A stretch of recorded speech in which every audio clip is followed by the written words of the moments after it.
Mastering the money game to grow rich, no matter how broke you are. Welcome everyone to today's session on mastering the money game. In this brief video, we'll explore key principles to empower your financial journey. Let's kick things off with the acronym of money. Mentality, orderliness, nobility, execution, and yield. 1. The M in money represents mentality. The first pillar in mastering the money game is mentality. It's about cultivating a mindset geared for financial success.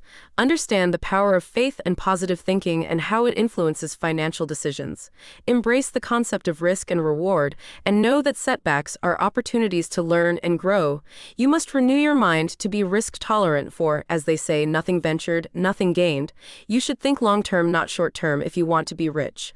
Have and write down a vision that guides your mentality towards money. Whenever a strong thought comes into your head, evaluate if it helps or hinders your long-term vision of making more money.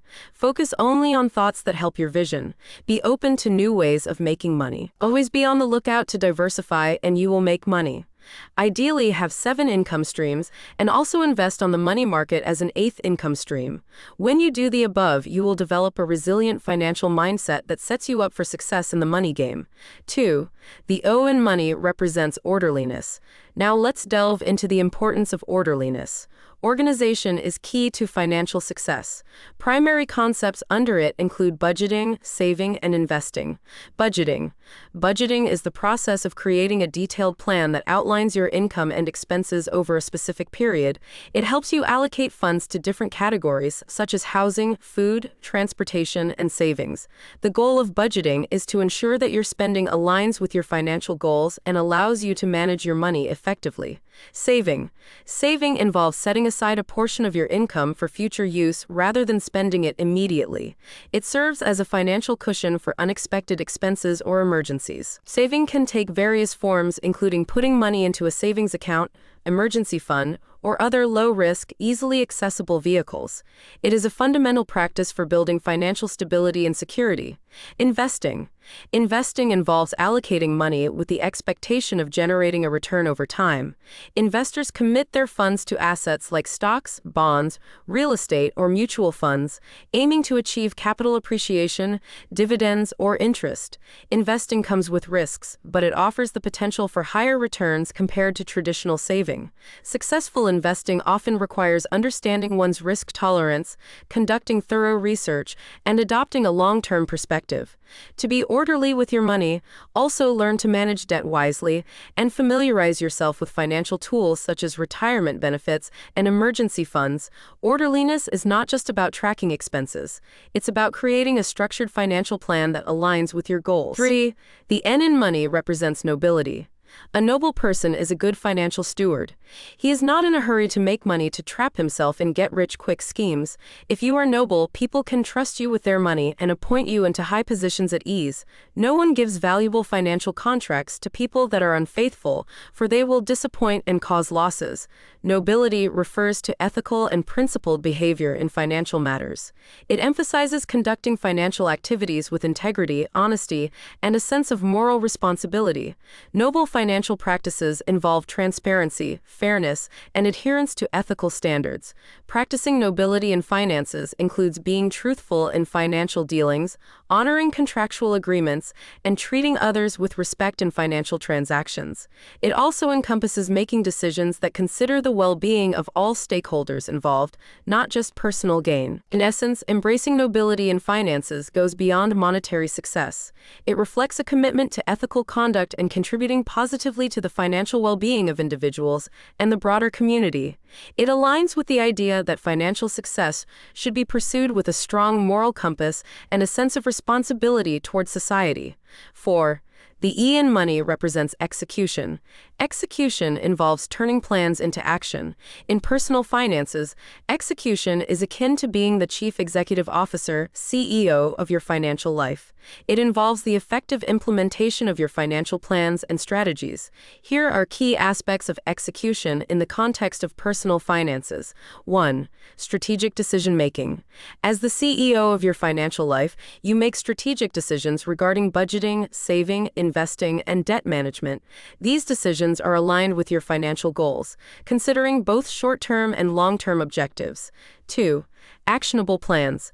Execution involves translating financial plans into actionable steps. It means putting your budget into practice, consistently saving a portion of your income, and making well-informed investment decisions. Execution ensures that your financial intentions turn into tangible actions. 3. Monitoring and adaptation. A CEO continually monitors the company's performance and adapts strategies based on market conditions. Similarly, in personal finances, execution requires ongoing monitoring of your financial situation.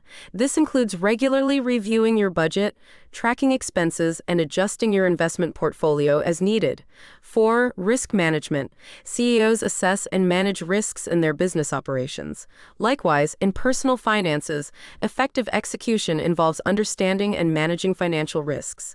This includes having appropriate insurance coverage, diversifying investments, and being prepared for unforeseen circumstances. 5. Long-term vision. CEOs set a vision for the company's future, and as the CEO of your financial life, you establish a long-term vision for your financial well-being. Execution means staying committed to this vision, making decisions that align with it, and adjusting your course as necessary to achieve your financial goals. In summary, executing your personal finances like a CEO involves making strategic decisions, turning plans into actionable steps, monitoring progress, managing risks, and maintaining a focus on your long-term financial vision. Just as a CEO guides a company to success, effective execution in personal finances is key to achieving financial security and prosperity. 5. The why in money is for yield. Finally, understand yield, the returns on your investments. Financial yield refers to the return on an investment, usually expressed as a percentage. It represents the income or profit generated by an investment relative to its cost or current value. Yield is a crucial metric for investors as it provides insights into the performance and profitability of an investment. There are different types of financial yield, each applicable to specific types of investments. 1. Dividend yield, relevant for stocks and some mutual funds.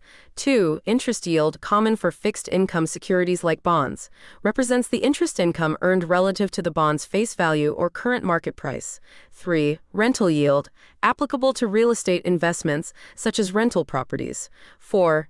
Yield on cost reflects the return on an investment based on its original cost, particularly relevant for long-term investments where the initial cost may differ from the current market value. Understanding the yield of an investment helps investors assess its income-generating potential and compare different investment options. It's essential to consider yield in conjunction with other factors like risk, liquidity, and overall financial goals to make well-informed investment decisions. Conclusion. There you have it. The keys to mastering the money game: mentality, orderliness, nobility, execution, and yield. Stay tuned for more in-depth discussions on related money aspects in the upcoming videos. Remember, mastering money is a journey, not a destination. If you found this video helpful, don't forget to like, share, and subscribe. Comment down below with any specific topics you'd like us to cover in future episodes. Until next time, happy financial mastery.